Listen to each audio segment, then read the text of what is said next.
My name is Margaret Wilson and I'm 68 years old. Never in my wildest dreams did I imagine my only daughter Alice would kick me out of her home with just $7 in my pocket.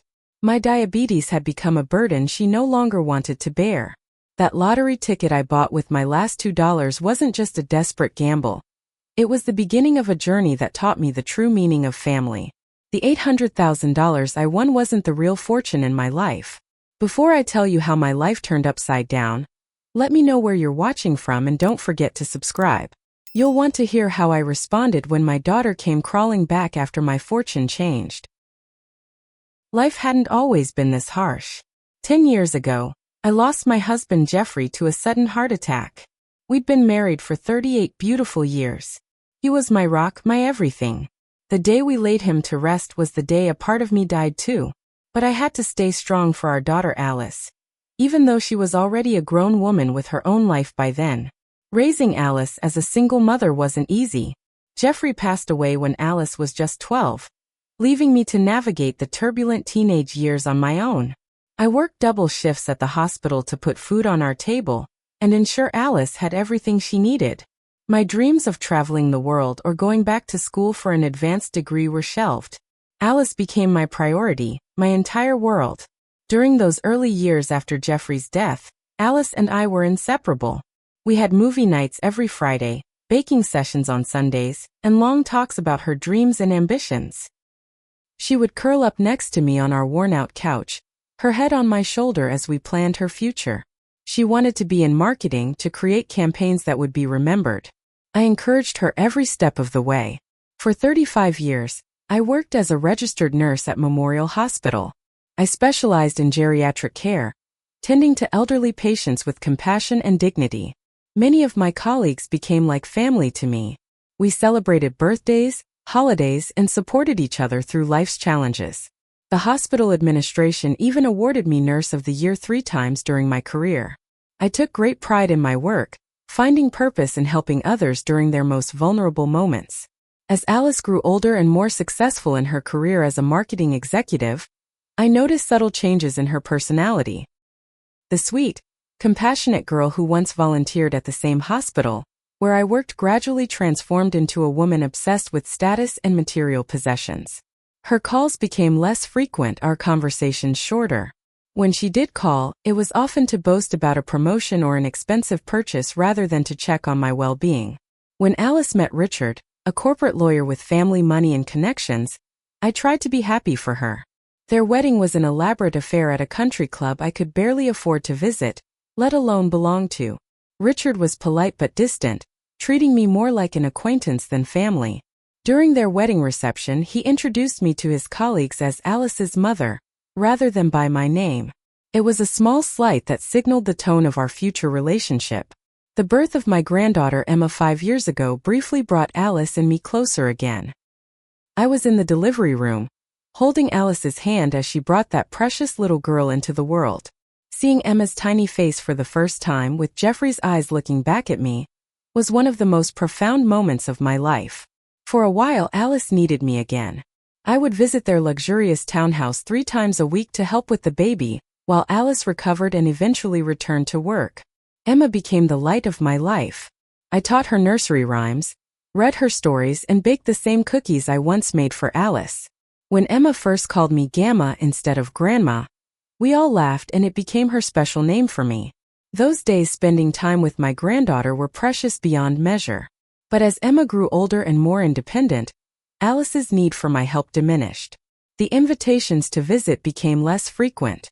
Alice would cite being too busy or Emma having too many activities as reasons why I couldn't come over. The truth was becoming painfully clear. I was being slowly edged out of their lives. 3 years ago, I received a diagnosis that would change everything. Type 2 diabetes.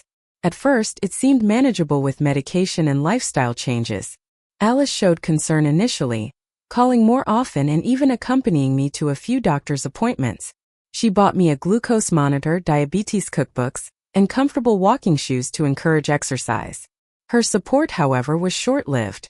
As my condition required more attention and occasional assistance, her patience wore thin. The caring daughter who held my hand during that first diagnosis gradually transformed into someone who sighed heavily when I mentioned a new symptom or needed to stop and rest during our increasingly rare shopping trips. Looking back, I should have seen the warning signs of what was to come.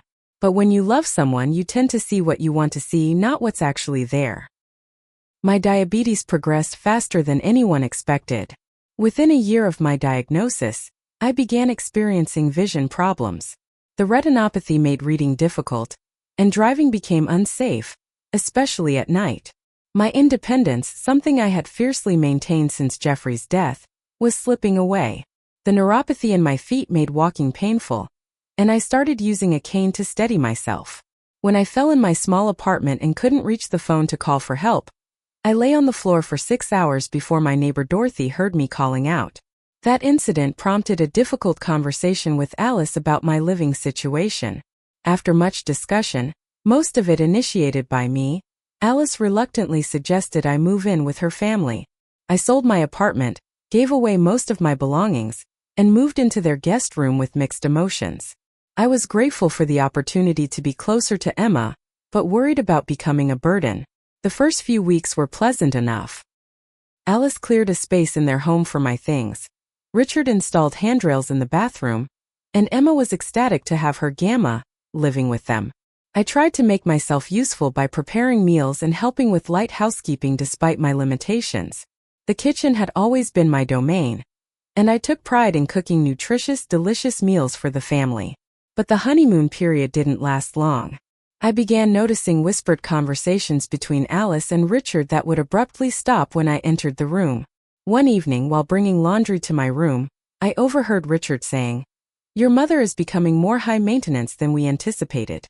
Have you looked into those retirement communities I mentioned?" Alice's response cut deep. "I know, but what can I do? The decent places cost a fortune, and her pension barely covers her medications. Maybe after my promotion next year." They didn't know I could hear them, and I never mentioned it. But something broke inside me that day. The realization that I was seen as a financial calculation rather than a beloved family member was devastating. As months passed, Alice's impatience with my medical needs became more obvious. When my blood sugar dropped dangerously low one afternoon and I needed juice immediately, she complained about having to leave an important work call. "Mom, can't you manage this better? I can't keep dropping everything for these episodes," she snapped while reluctantly bringing me apple juice. I tried to contribute in whatever ways I could. I cooked traditional family recipes that Alice had loved growing up. I helped Emma with her reading when she came home from kindergarten. I kept my medical supplies meticulously organized in my room to minimize their visibility. Despite my efforts, I increasingly felt like an unwelcome guest rather than family. Emma was my saving grace during this difficult time. My granddaughter's unconditional love provided comfort when the atmosphere in the house grew tense. She would crawl into my bed on weekend mornings for stories, bring me drawings she made at school just for Gamma, and insist I attend her dance recitals even when Alice suggested I might be too tired to go. My small pension from the hospital was quickly consumed by medical expenses. The specialized diabetic shoes, the numerous medications, the regular doctor visits, the testing supplies all added up to more than I could afford. I had to ask Alice for financial help, which only added to the growing resentment. Things came to a head one afternoon when I experienced a severe hypoglycemic episode while watching Emma after school. I became disoriented and started shaking. Emma, though only 5 years old, recognized something was wrong and brought me her juice box, remembering what she had seen Alice do before. When Alice and Richard came home to find Emma crying and me still recovering on the couch, their concern was not for my health but for the trauma Emma had experienced. "This is exactly what we were worried about," Richard said coldly. "You can't be responsible for Emma if you can't even take care of yourself." Alice didn't defend me. Instead, she added, "Mom, you scared Emma half to death. What if something worse had happened?" I tried to explain that these episodes could happen to any diabetic, that I had taught Emma what to do, and that she had responded beautifully. But they weren't interested in my explanation. From that day forward, I was no longer allowed to be alone with my granddaughter. The atmosphere in the house grew increasingly hostile. Richard would make pointed comments about the cost of health care, and the burden of aging parents during dinner conversations. Alice would sigh dramatically when I asked for a ride to doctor's appointments. Even their housekeeper Sophia treated me with thinly veiled annoyance when she had to clean around my medical equipment. Through it all, I tried to maintain my dignity. I kept to myself more and more, spending hours in my room reading or looking through old photo albums, reminiscing about happier times with Jeffrey and a younger, more loving Alice.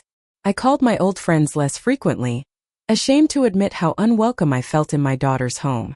Each day became an exercise in invisibility, trying to exist without causing inconvenience.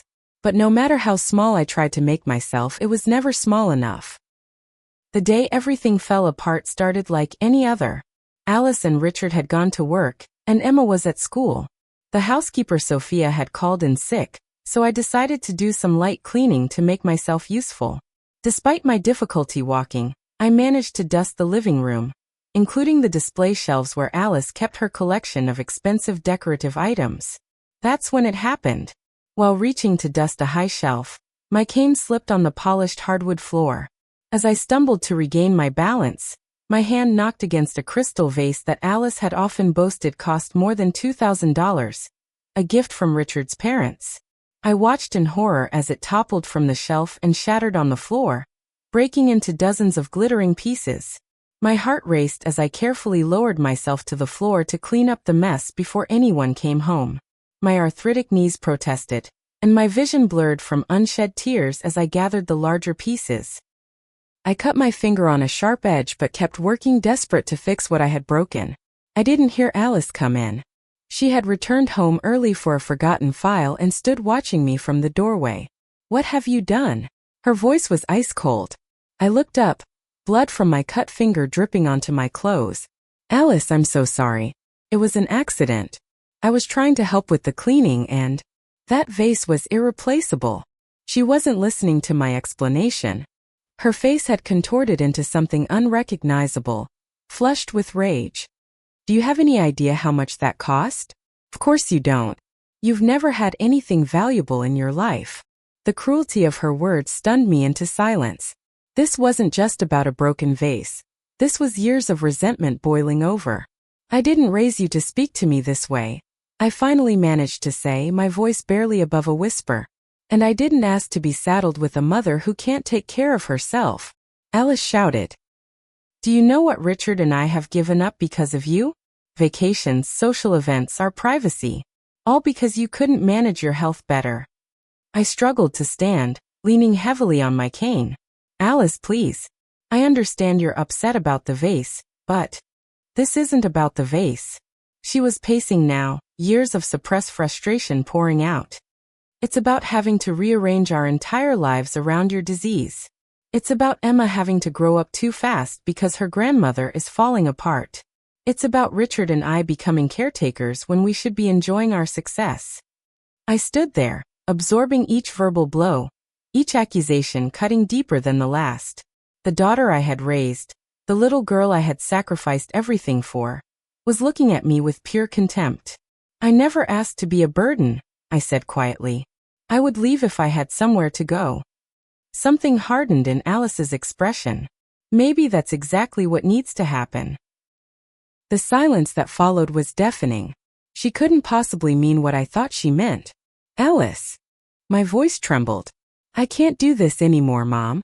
I don't need a sick mother. Get out." Her words echoed against the high ceilings of the home I had never felt welcome in. Richard came home during our argument, attracted by the shouting that could probably be heard from the street. He stood in the doorway of the living room, his expression unreadable as Alice continued her tirade. "Richard and I have discussed this. We think it's best if you find another living arrangement. There are government programs for people in your situation." She spoke as if I were a problem to be solved rather than her mother. Richard said nothing. Not a word in my defense, not a suggestion that Alice was overreacting, not even a look of sympathy. His silence was as damning as Alice's words. From upstairs came the sound of the front door opening and small footsteps. Emma had been dropped off by her friend's mother after a playdate. She appeared at the top of the stairs, her small face crumpling in confusion and distress at the scene before her. Why is everyone yelling? Why is Gamma bleeding? Her innocent questions hung in the air. Alice composed herself with frightening speed. Everything's fine, sweetie. Grandma had an accident, that's all. Go to your room and start your homework. Okay. Emma hesitated, her eyes finding mine. I forced a smile for her benefit. It's okay, Emma. Just a little cut. Go on now. Once Emma was out of earshot, Alice turned to me with cold efficiency. Pack your things. You can take what fits in one suitcase. I'll call a taxi. I stood frozen, unable to believe this was happening. Alice, please think about what you're doing. Where am I supposed to go? That's not my problem anymore, she replied, already on her phone scrolling through contacts. You should have thought about your future before you became dependent on us. In a daze, I made my way to the guest room that had been my home for the past year. With shaking hands, I packed my most essential belongings. Medications, clothes, a few photographs, my wedding ring, and the watch Jeffrey had given me on our last anniversary together. So many of my possessions had already been sold or given away when I moved in. There wasn't much left that was truly mine. As I zipped the suitcase closed, there was a soft knock at the door. Emma stood there, eyes wide and tearful. Are you going away, Gamma? She asked in a small voice. I sat on the edge of the bed and opened my arms to her. She ran into them, burying her face against my shoulder. Just for a little while, sweetheart. I lied, not wanting to upset her further. Can I come visit you? We'll see. You be a good girl for your mommy and daddy, okay? I held her tight, memorizing the feel of her small body against mine, the smell of her strawberry shampoo, the sound of her breathing. Alice appeared in the doorway. Emma, go to your room now. But Mommy. Now, Emma. Alice's tone left no room for argument. Emma gave me one last squeeze before running off, glancing back with confusion and hurt in her eyes that no child should have to feel. The taxi arrived within 20 minutes. Richard carried my suitcase downstairs, the only helpful gesture he offered. At the front door, Alice pressed something into my hand. $7 bills. It's all the cash I have on me, she said, not meeting my eyes. The taxi is paid for. He'll take you to a motel for tonight. I looked at the money in my palm, then back at my daughter. A lifetime of love, sacrifice, and memories reduced to $7. I could have screamed, could have reminded her of all I had given up for her, could have begged for mercy. Instead, I simply nodded and turned toward the waiting taxi. As I walked away from the house, I heard Emma's voice calling from an upstairs window. Gamma, don't go. Alice quickly pulled her away from the window, the curtain falling back into place, cutting off my last view of my granddaughter. I climbed into the taxi with as much dignity as I could muster. The driver, a kind-faced man named Samuel, asked where I wanted to go. I gave him the name of the cheapest motel I could think of, one I had passed many times but never imagined would become my refuge. As the taxi pulled away from the curb, I didn't look back at the house. I wouldn't give Alice the satisfaction of seeing me broken. Even with just $7 in my pocket and nowhere to go, I still had my pride. The Red Pine Motel had seen better days. The neon sign flickered intermittently, several letters permanently dark. The lobby smelled of stale cigarettes and cheap air freshener. The clerk barely looked up from his magazine as I requested the cheapest room available. $59 a night, he said flatly, plus $10 deposit for the key. My heart sank. I only have $7, I admitted, the humiliation burning my cheeks. He finally looked at me, taking in my age, my cane, the single suitcase. Something in his expression softened slightly. Look, I can't give you a room for $7, but there's a women's shelter about 3 miles from here. They might have space. I thanked him and asked to use the lobby phone, my cell phone service having been cut off the previous month when I couldn't afford to pay the bill. I called Barbara, my oldest friend who lived in Phoenix. We had been roommates in nursing school nearly 50 years ago, and had remained close despite the distance. Margaret? Is that you? I can barely hear you. Barbara's familiar voice brought tears to my eyes. Barbara, I need help, I managed to say before breaking down completely. Through my tears, I explained what had happened. Barbara was horrified. You come stay with me right now, she insisted. I'll buy you a plane ticket. I can't accept that, I protested weakly. Nonsense. That's what friends are for. But it'll take me a day or two to arrange everything. Do you have somewhere safe to stay tonight? I glanced at the motel clerk who was pretending not to listen. I'm working on it. Barbara promised to call back in the morning with flight details. And Margaret? You're not alone. Remember that. After hanging up, I asked the clerk for directions to the nearest diner. With $7 to my name, I needed to be careful, but I also needed to eat something to keep my blood sugar stable. The walk to Rosie's diner took me 30 minutes, my cane tapping a steady rhythm on the sidewalk as I pulled my suitcase behind me. By the time I arrived, my feet were throbbing, and I was lightheaded from exertion and stress. Rosie's was a classic American diner with red vinyl booths and checkerboard floors. It was past the dinner rush, and only a few tables were occupied. I slid into a booth near the back and studied the menu with care, calculating what I could afford. A waitress approached, her name tag reading Gladys. She was about my age, with silver hair pulled back in a practical bun and laugh lines around her eyes. Just coffee, please, I said, having determined that was the safest option for my limited funds. Gladys looked at me with a shrewd expression. Coffee comes with free refills, she said. And I'm about to take the day-old muffins to the back. Health department says we can't serve them tomorrow. Shame to throw them out. 10 minutes later, I had a blueberry muffin and coffee in front of me, far more than I had expected to receive for my $1.50. As the evening progressed and the diner emptied, Gladys kept finding reasons to pass by my table, refilling my coffee, bringing a small bowl of soup that was left over, adding a side of toast that was going to waste. Eventually, she sat down across from me during her break. Rough day? She asked without preamble. Something about her straightforward manner broke through my reserve. I found myself telling her everything. My diabetes diagnosis, moving in with Alice, the broken vase, being thrown out with just $7. Where are you staying tonight? She asked when I finished my story. I looked down at my coffee cup. I'm not sure yet. There's apparently a shelter a few miles from here. Gladys frowned. Those places fill up fast. And it's not safe for a woman your age with health issues. She thought for a moment. My shift ends at 10. I have a pull-out couch in my apartment. It's nothing fancy, but you're welcome to it for a night or two. I was overwhelmed by her kindness. Why would you help a complete stranger? Gladys shrugged. 20 years ago, I was where you are. Different circumstances, same outcome. Someone helped me. Now I'm paying it forward. She stood up as a new customer entered. Think about it. No pressure. As the evening wore on, I considered my options. Barbara would help me get to Phoenix, but that was still a day or two away. The shelter might be full or unsafe. Gladys was a stranger, but my instincts told me she was genuine. Before making a decision, I needed to check my blood sugar. I discreetly took out my glucose monitor, pricking my finger under the table. The reading was lower than it should be, a result of the stress and irregular eating. I needed to take my medication, but I also needed food with it to prevent a dangerous drop in blood sugar. That settled it. I couldn't risk a night on the streets or in an unfamiliar shelter. When Gladys returned, I gratefully accepted her offer.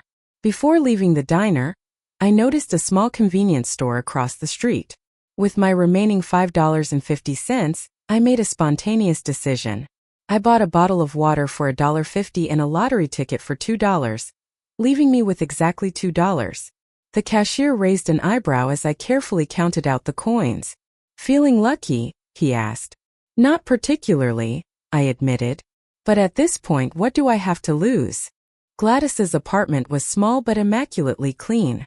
She helped me settle on the pull-out couch and provided a spare toothbrush and towel.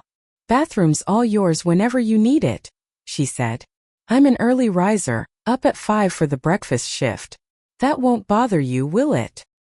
Not at all, I assured her. And Gladys, thank you. I don't know how I'll ever repay you. She waved away my gratitude.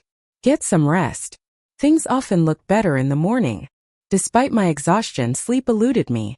I lay awake thinking of Emma, wondering if she was crying for me, if Alice had explained my absence in a way that wouldn't frighten her. I worried about my health, about accessing my medications once my current supply ran out.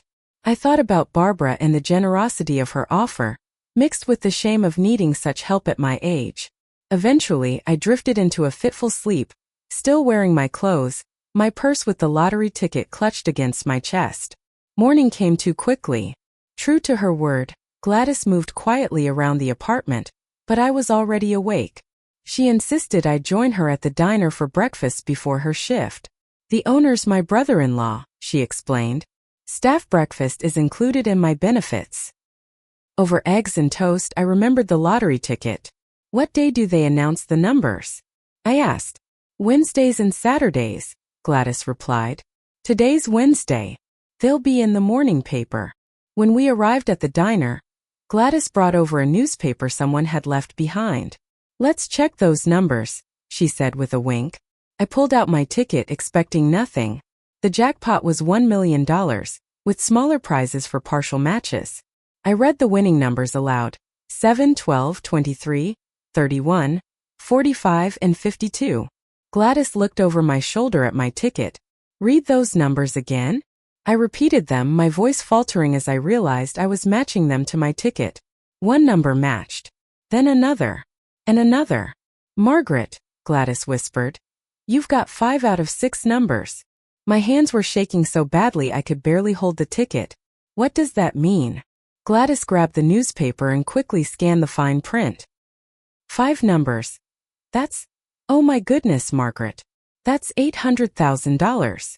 The room seemed to spin around me. $800,000. It couldn't be true. These things didn't happen to people like me, especially not when they were at their lowest point. We need to double-check this, I said, trying to stay calm. There must be a mistake. We asked another waitress to verify the numbers. Then the cook. Then a regular customer. Everyone confirmed the same thing. I had matched 5 numbers, winning $800,000. What do I do now? I asked, feeling oddly detached from reality. You call the lottery commission, Gladys said, already reaching for the diner's phone. And then you take a deep breath. Your life just changed, Margaret. As Gladys dialed the number, I sat in stunned silence. Just 24 hours ago, I had been thrown out of my daughter's home with $7 to my name. Now I held a ticket worth $800,000. The irony wasn't lost on me. Alice had discarded me when I was a financial burden, only for me to suddenly have the means to support myself completely. Gladys returned with a smile wider than I'd seen yet. They confirmed it. You need to go to the state lottery office to claim your prize. They're expecting you. I told my brother-in-law I need the day off. I'm driving you there myself. In that moment, sitting in a diner booth with a near stranger who had shown me more kindness in one night than my daughter had in years, I felt something I hadn't experienced in a long time: hope. The state lottery office was a nondescript building in the downtown government complex. Gladys insisted on accompanying me, concerned about my health and emotional state after the shock of winning. The lottery officials verified my ticket, took my photograph, which I politely asked them not to publicize, and explained the process of receiving my winnings. You have 2 options, the lottery director explained. You can take a lump sum of approximately $480,000 after taxes, or annual payments over 20 years.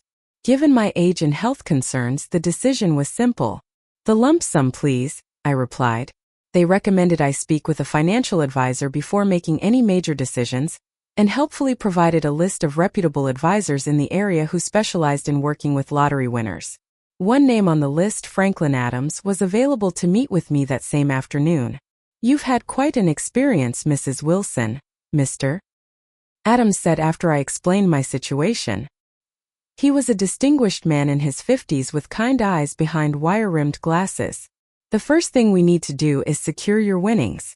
Let's open a new bank account at an institution with no connection to your previous finances.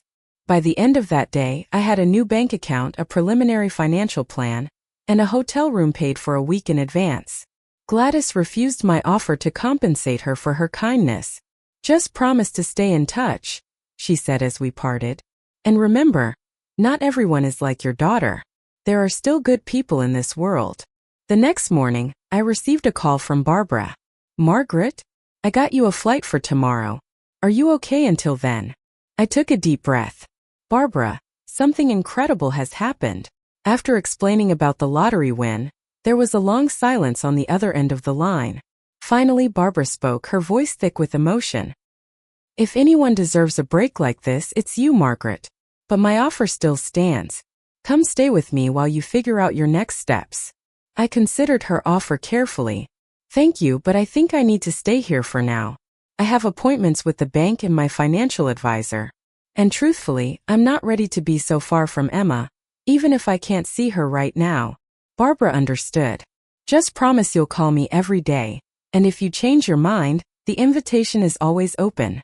Over the next few weeks, with Gladys's help, I found a modest one-bedroom apartment in a secure building with an elevator, important accommodations for my mobility issues.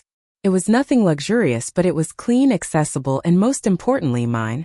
I furnished it simply but comfortably, investing in a quality mattress to help with my arthritis, and a comfortable recliner where I could elevate my feet when the neuropathy flared up. With my housing secured, I turned my attention to my health. I found a new endocrinologist specializing in geriatric diabetes care, a primary care physician, and a podiatrist to monitor my feet. For the first time in years, I didn't have to worry about the cost of medications or proper diabetic shoes. I could afford the test strips to check my blood sugar as often as needed, rather than rationing them to save money. As my physical health improved under proper care, I began rebuilding my social connections. I reached out to former nursing colleagues, some of whom I hadn't spoken to in years due to embarrassment over my living situation with Alice. They were universally supportive and outraged on my behalf when they learned how Alice had treated me. "That's not how we raised her," said Diane, my former supervisor and longtime friend. "Jeffrey would be heartbroken. I keep asking myself where I went wrong," I admitted during lunch with Diane and two other retired nurses. "You didn't go wrong," Diane insisted. "Alice made her choices. Adults are responsible for their own character, regardless of how they were raised." With my basic needs met and my health stabilizing, I established a new daily routine. Mornings began with a careful monitoring of my blood sugar, followed by a nutritious breakfast and a short walk around my apartment complex to keep my circulation active. I joined a water aerobics class specifically for seniors with chronic conditions, which helped with my mobility while being gentle on my joints. I discovered a senior community center 3 blocks from my apartment that offered everything from book clubs to painting classes. Initially, I went just to be around people, sitting quietly in the back during activities. Gradually, I began participating more, sharing my nursing experiences during health discussions, and even helping organize a support group for seniors managing diabetes. The most unexpected development was reconnecting with my passion for helping others. A conversation with the director of the community center led to an opportunity to volunteer at the local hospital, using my nursing background to support patients and families navigating complex medical situations. Twice a week, I would spend 3 hours in the hospital's family waiting room, offering comfort, explaining medical terminology, and sometimes just listening. Working with patients who had recently received difficult diagnoses allowed me to use my own experience in a positive way. "I've been where you are," I would tell newly diagnosed diabetics. "It's overwhelming at first, but it does get easier." My volunteer work expanded to include mentoring nursing students during their geriatric rotations. Many were surprised to learn that their elderly mentor had once been homeless, however briefly. I didn't shy away from sharing my story, including the lottery win that had saved me from destitution. "The money solved my immediate problems," I would explain, "but it's finding purpose that truly saved me." As news of my lottery win spread through local media, I began receiving calls and messages from people I hadn't heard from in years. Distant cousins, former neighbors, even Alice's childhood friends reached out, suddenly interested in reconnecting. I was polite but cautious, aware that some were likely more interested in my newfound wealth than in my well-being. I established clear boundaries about who I allowed into my new life. Those who had shown genuine concern before my financial situation improved were welcomed with open arms. Those who appeared only after news of my win made the local paper were kept at a friendly distance. Throughout this period of rebuilding, Gladys remained a constant presence. Our friendship deepened beyond the circumstances of our meeting. We discovered shared interests in classic films, gardening, though mine was limited to container plants on my small balcony, and a mutual addiction to murder mystery novels. She would join me for Sunday dinners, and I would occasionally visit her at the diner, always sitting in her section and leaving generous tips that she tried unsuccessfully to refuse. "You've become the sister I never had," Gladys told me one evening as we shared tea on my balcony, watching the sunset. "When you walked into that diner looking lost and broke, I had no idea I was meeting my best friend." I reached over and squeezed her hand. "I've learned that family isn't always blood. Sometimes it's the people who welcome you into their lives when you have nothing to offer but yourself." 3 months passed in this new life I was building.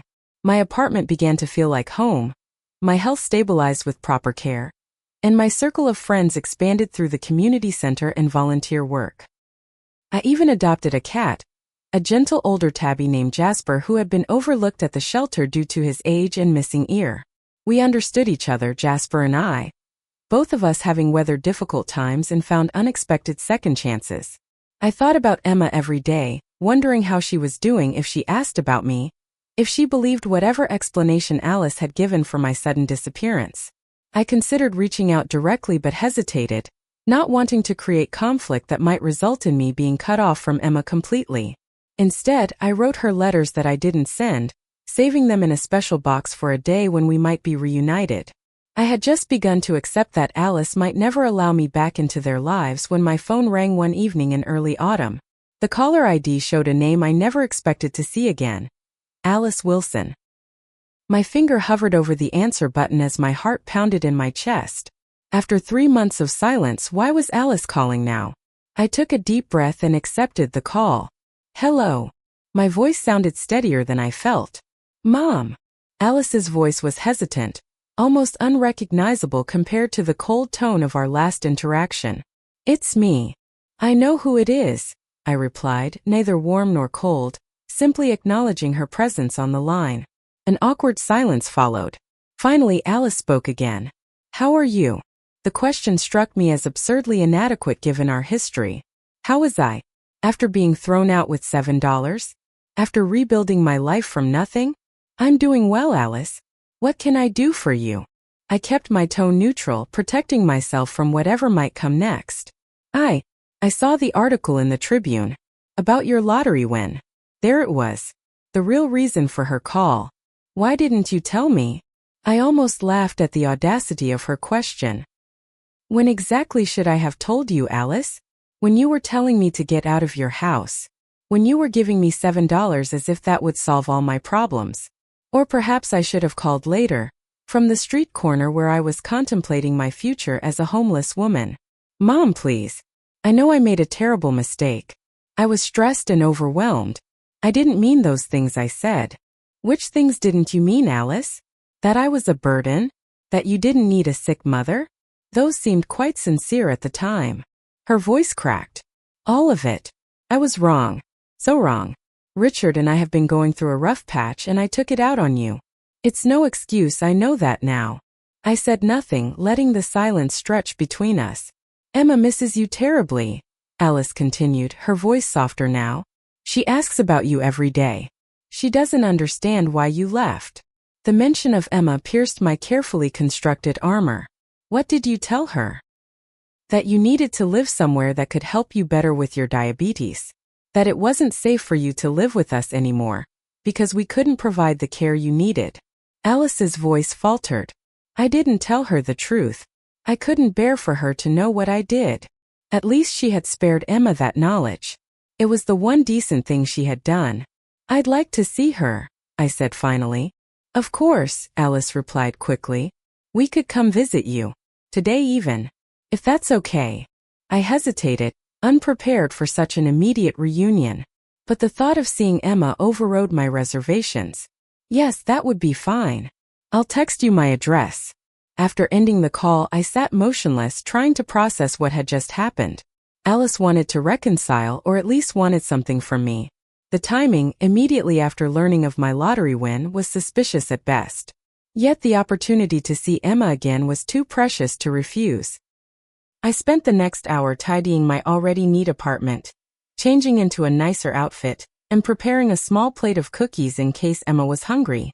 Jasper sensed my anxiety, weaving between my legs and purring loudly as if to reassure me. The doorbell rang precisely at 4 o'clock. Through the peephole, I could see Alice standing nervously in the hallway, Emma's small hand clasped in hers. I opened the door, my eyes immediately finding my granddaughter's face. Gamma. Emma broke free from her mother's grasp and launched herself into my arms. I knelt despite the pain in my knees, embracing her tightly, breathing in the familiar scent of her hair, feeling her small heart beating against mine. I missed you so much, she whispered against my neck. I missed you too, sweetheart. Every single day. My voice broke with emotion. Over Emma's head, I met Alice's gaze. She looked thinner than I remembered, with dark circles under her eyes that makeup couldn't quite conceal. She offered a tentative smile that I didn't return. Once inside, Emma was delighted to discover Jasper, who was surprisingly tolerant of her enthusiastic petting. While Emma played with the cat, Alice glanced around my apartment, taking in the modest furnishings, the medical supplies neatly arranged on a small table, the photographs on the wall, including several of her as a child. "This is nice," she said, an unmistakable note of surprise in her voice. "It suits me," I replied simply. "Would you like some tea?" In the kitchen, as I prepared the tea and arranged cookies on a plate for Emma, Alice attempted awkward small talk. She commented on the weather, mentioned a new restaurant that had opened near their house, asked if I had seen a popular TV show. I answered politely but briefly, waiting for her to reveal her true purpose. It didn't take long. "Mom, I've been doing a lot of thinking," she began as I set the tea tray on the coffee table. "What happened between us? It was unforgivable. I know that. But I'm hoping we can find a way forward. For Emma's sake if nothing else." I nodded, encouraging her to continue. "Richard and I thought that maybe you'd like to move back in with us." She rushed on before I could respond. "We'd convert the home office into a proper bedroom for you this time, with your own bathroom. Emma would be thrilled, and it would be so much nicer then." She gestured vaguely at my apartment. "And why the sudden change of heart?" I asked, though I already knew the answer. Alice had the decency to look embarrassed. "I told you I've been reflecting on my behavior. I was wrong to treat you that way. You're my mother. And the fact that I now have money has nothing to do with your invitation?" She flushed. "That's not fair. I'm trying to make amends." I took a sip of my tea, considering my response carefully. "Where is Richard today?" "He had a meeting he couldn't reschedule," Alice replied too quickly. "I see." I turned my attention to Emma, who had returned to the living room. "Emma, sweetheart, would you like to see the pictures I've been drawing in my art class? They're in that folder on the desk." Once Emma was distracted across the room, I lowered my voice. "Alice, let's be honest with each other. You threw me out when I was a financial burden. Now that I have money, you want me back. Do you really expect me to believe this is about family bonds?" "It's not like that," she protested weakly. "Isn't it? You haven't once asked how I survived after you put me out. You haven't asked who helped me when my own daughter wouldn't. You haven't even asked how I'm managing my diabetes now." Alice looked down at her hands. "I assumed the lottery money solved those problems." "Money doesn't solve everything, Alice. It doesn't heal broken trust or mend broken hearts." Before she could respond, my phone rang. It was Richard's name on the caller ID. I showed Alice the screen. "Your husband's meeting must have ended early." I answered the call on speakerphone. "Hello, Richard." There was a pause before he responded, clearly not expecting me to answer. "Margaret." "Hello. Is Alice there?" "She's right here. Would you like to speak with her?" "Actually, I was calling to speak with you," he said smoothly. "Alice told me about your good fortune. Congratulations. I was thinking I might be able to help you manage your winnings. Investment is my specialty after all." The naked opportunism was almost impressive in its boldness. I glanced at Alice, whose face had drained of color. "That's very thoughtful," I replied calmly. "But I already have a financial advisor I trust completely." "Well, at least let me review what they've suggested," Richard persisted. "No offense to whoever you're working with, but they probably don't have my experience with high net worth clients." "I'll keep that in mind," I said noncommittally. "Was there anything else?" Apparently sensing my lack of enthusiasm, Richard changed tactics. "Actually, I was hoping to discuss you moving back in with us. Alice mentioned she was visiting to extend the invitation. It would be so good for Emma to have her grandmother around again. Yes, Alice mentioned that. It's certainly something to consider. I ended the call shortly after, promising to think about their offer. After hanging up, I turned to Alice. That's why you're here, isn't it? Richard sent you to convince the suddenly wealthy mother to move back in where he can keep an eye on her money. It's not like that, Alice insisted, but her eyes told a different story. He's just trying to help. The way he helped when you threw me out? I don't recall him offering any assistance then. Emma returned with my folder of drawings, providing a welcome interruption to the tense conversation. For the next hour, I focused entirely on her, listening to her stories about school, admiring the gap where she'd lost a tooth, promising to attend her upcoming dance recital. When it was time for them to leave, Emma hugged me tightly. Will you come home with us, Gamma? I smoothed her hair gently. Not today, sweetheart. But I promise we'll see each other very soon.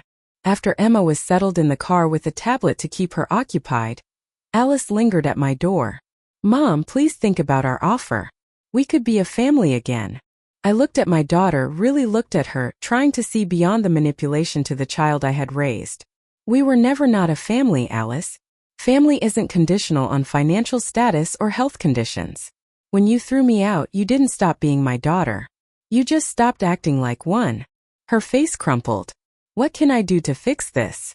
I don't know if you can, I answered honestly. But it wouldn't start with trying to get access to my money. Over the next few weeks, Alice called frequently. I answered occasionally, mostly to arrange visits with Emma. I agreed to have Emma stay with me one weekend a month, and to attend her school events and recitals. Alice repeatedly brought up the subject of me moving back in, each time with a new enticement. A renovated suite in their home, a private nurse, family vacations I would now be included in. During one such call, I finally lost patience. Alice, stop. Just stop. I'm not moving back in with you, not now, not ever. But why? She demanded. Eva apologized. I'm trying to make things right. Because you haven't changed, I said simply. You're still the same person who valued money and convenience over your mother's well-being. The only difference is now you see me as an asset rather than a liability. That's not true, she protested. Isn't it? You and Richard have called me 27 times since you learned about the lottery. Not once in those calls has either of you asked about my health, about how I survived after you threw me out, about who helped me when my own family abandoned me. It's always about the money, directly or indirectly. There was a long silence on the other end of the line. Finally, Alice spoke in a small voice. What did happen after you left? Where did you go? It was the first genuine question she'd asked about my experience. I told her everything. The motel clerk who couldn't help, Gladys's kindness, Barbara's offer of refuge, the night I spent not knowing what the next day would bring. I had no idea, Alice whispered when I finished. Of course you didn't. You didn't want to know. It was easier to imagine I'd be fine, that someone else would solve the problem you created. I'm sorry, she said, and for the first time it sounded sincere. I truly am. I was selfish and cruel, and I'll regret it for the rest of my life. I believe that you're sorry now, I replied. But I'm not sure you're sorry for the right reasons. What do you mean? Are you sorry because you genuinely recognize the pain you caused? Or are you sorry because it turned out I wasn't as financially dependent as you thought? Alice had no answer to that. I forgive you, I said finally. But I won't forget. And I won't put myself in a position to be hurt by you again. The silence that followed was heavy with unspoken emotions. When Alice finally spoke, her voice was thick with tears. So that's it? We can never repair our relationship. I didn't say that. But rebuilding trust takes time and consistent effort. It starts with accepting that I have a life of my own now. One that doesn't revolve around you or your needs. If you can respect that, maybe we can find a new way forward. That conversation marked a turning point. Alice's calls became less frequent but more meaningful. She stopped mentioning me moving in or Richard managing my money. Instead, she began asking genuine questions about my life, my health, my new friends. It was a small step but a significant one. 6 months after my lottery win, I had established a new normal that brought me unexpected contentment. My relationship with Alice remained complicated, but we had found a delicate balance that allowed me to maintain my independence while staying connected to Emma. We agreed that Emma would stay with me one weekend each month, and I would attend her school events and activities whenever possible. I established clear boundaries with Alice and Richard. They were welcome to visit during Emma's stays, but I controlled the frequency and duration of our interactions. Richard's financial advice was politely but firmly declined, and any attempts to discuss my money were met with immediate subject changes. After consulting with Mr. Adams, my financial advisor, I made a decision that surprised even me. I established a small foundation focused on helping elderly patients with diabetes who lacked family support or financial resources. The Margaret Wilson Dignity Fund provided emergency housing, medication assistance, transportation to medical appointments, and specialized diabetic supplies to seniors in need. "Are you sure about this?" Mr. Adams had asked when I proposed allocating $100,000 to start the foundation. "That's a significant portion of your winnings." "I'm certain," I replied. I was hours away from homelessness with a chronic medical condition. If Gladys hadn't helped me that night, I might not be alive today. There are thousands of seniors in similar situations without a Gladys or a lottery ticket to save them. The foundation began small, operating out of a donated office space in the community center where I volunteered. Our first employee was, naturally, Gladys, who reduced her diner shifts to part-time to serve as our outreach coordinator. Her first-hand experience with both the service industry and temporary homelessness made her uniquely qualified to identify and assist our target population. "Never thought I'd have a job title with the word coordinator in it," she joked on her first day. "Especially not at 67. "Never thought I'd be running a foundation at 68, I countered. "Life has a way of surprising us." With proper medical care and reduced stress, my health improved significantly. My endocrinologist adjusted my medications, and the painful neuropathy in my feet became more manageable. I still used a cane for longer walks, but I could move around my apartment and the foundation office without assistance most days. Barbara finally made good on her promise to visit. She stayed in my guest room for 2 weeks, during which we reconnected in a way that had been impossible over phone calls. We visited local attractions, shared meals with Gladys and my other new friends, and spent evenings reminiscing about our nursing school days. "I barely recognized the timid woman who called me from that motel," Barbara remarked one evening as we sat on my balcony. "You flourished, Margaret." "I've found my purpose again," I replied. "And I've created a family of choice." That family expanded beyond Gladys and Barbara to include several regulars from the community center, volunteers at the hospital, and even a few beneficiaries of the foundation who had become friends after receiving assistance. We celebrated birthdays and holidays together, supported each other through health challenges, and created new traditions that had nothing to do with blood ties and everything to do with genuine care. Emma thrived during her visits with me. Away from her parents' materialistic influence, she showed natural compassion and creativity. She helped me sort donation items for the foundation, proudly wearing a volunteer badge that Gladys made specially for her. She developed a particular interest in art during our weekend projects, revealing a talent that neither Alice nor Richard had noticed or nurtured. "Can I live with you instead of Mommy and Daddy?" she asked one Sunday afternoon as we painted watercolor landscapes on my balcony. My heart ached at the innocent question. "Your Mommy and Daddy love you very much, sweetheart. This is just a special place for our weekend adventures. But it's quieter here. Mommy and Daddy fight a lot now." This revelation concerned me. During our next handoff, I gently broached the subject with Alice. "Emma mentioned there's been some tension at home," I said carefully. Alice's composed expression faltered. "Richard and I are going through some things. It's nothing for you to worry about." "If it affects Emma, it concerns me," I replied. Alice sighed, suddenly looking exhausted. "Richard lost a major client. Our finances are tighter than usual. He's been stressed, and I suppose I have been too." I nodded, understanding more than she realized. Money problems had a way of revealing character, as I had learned all too well. "If you need help with Emma while you sort things out, she's always welcome with me," I offered. "Thank you. Alice said, looking genuinely grateful.